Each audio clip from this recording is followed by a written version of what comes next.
Hello, this is Matthew Mabry, and this is the fourth tutorial for Desire to Learn. In the last tutorial, we looked at item analysis of quizzes and using that analysis to help guide instruction. In this tutorial, we're going to learn how to set up our quizzes, and in future tutorials, I'm going to show you how to add questions to those quizzes. Let's get started. In order to do this, I would advise you to go ahead and have either a paper and pencil copy of that quiz sitting in front of you, or do what I do, which is have half my screen be Desire to Learn and have the other half of my screen be the quiz that I'm getting ready to copy over. Now I actually need to create this rocks and minerals quiz over here, so that's what I'm going to do, and I'm going to show you how to set that up. However, for ease of the screencast and helping you be able to see what I'm doing, I'm going to go in and make this full screen. So I'm going to type in my password, and here we go. I don't know my password. This is very embarrassing.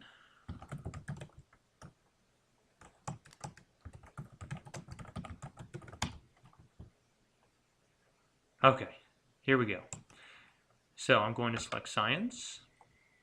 I'm going to go to Assessments. I'm going to click Quizzes. And now I'm going to click on New Quiz. The first thing I need to do is name my quiz. And this quiz will be called Quiz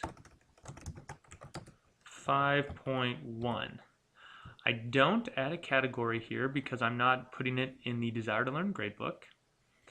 And this is where I'm going to add or edit questions. We're not going to worry about adding questions yet. We just want to make sure it's set up for what we want to use it for.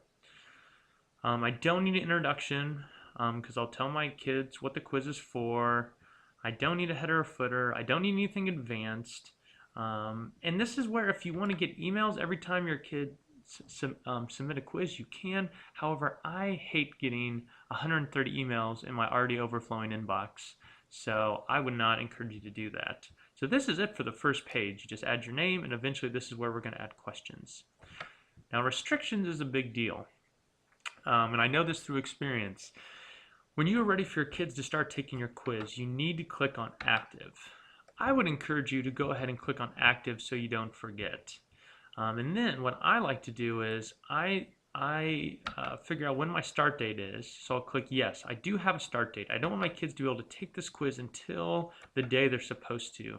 And let's say they're going to take the quiz on Friday the 17th, so I'm going to click on that.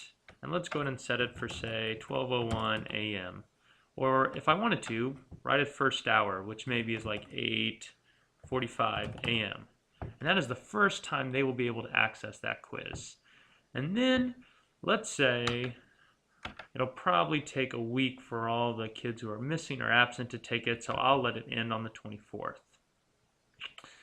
I don't have any special release conditions. I don't need a password. I would not encourage you to put timing on here. I've done in the past just to see what would happen, and it just sort of freaks kids out. You know, there's already a natural time limits when the bell rings in class, so I don't think there's really a need to do this since we're not doing online courses. Normal submission.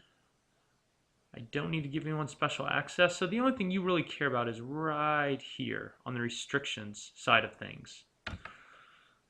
Okay, next tab over for assessment. This has to do with the gradebook for Desire to Learn, which we don't use because we use PowerSchool. However, I would encourage you to consider this option right there. And what this does is if you're doing a quiz without any of the long answer questions, then it'll automatically grade it as soon as kids take it, and they can see what grade they got. Now, this has its pros and cons. A lot of my students love that instant feedback. As soon as they grade it, they can see their score. However, what this doesn't do is it doesn't tell them which questions they missed or didn't miss. We're going to talk about that up here for submission views. It just tells them, boom, you submitted your quiz and bam, that's your grade. You got a D, you got an A, you got a B. So I like to do that option right there. And I usually only allow one attempt, but this is sort of cool depending on the nature of your assessment. Maybe this is like a practice quiz, maybe this is something kids can practice over and over again to see if they got right. Maybe you want to offer multiple attempts. Objectives is something I don't use at all, but feel free to click around on there. I actually know nothing about this tab. And then submission views, I usually keep the default view. And let's talk about what that default view means. It means the kid gets this message: your quiz has been submitted successfully, which you can change though if you want.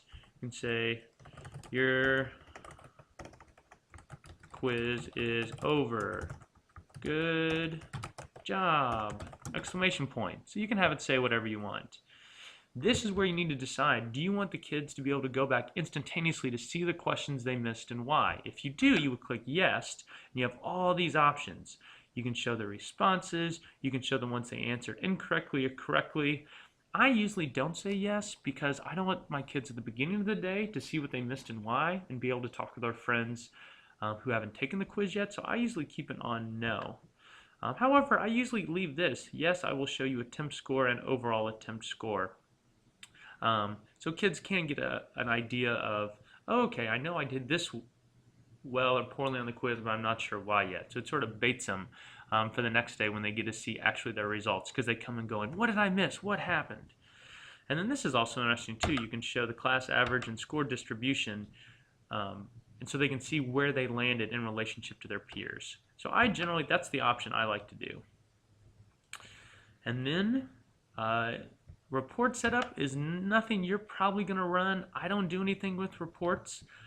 So that's about it, folks. Once you look through all these tabs, you can click Save and Close, and you have a quiz. See right here, it says Future Quiz for Me. This quiz is ready to go. Now it's ready for us to add and edit questions, which is what we'll be doing next tutorial.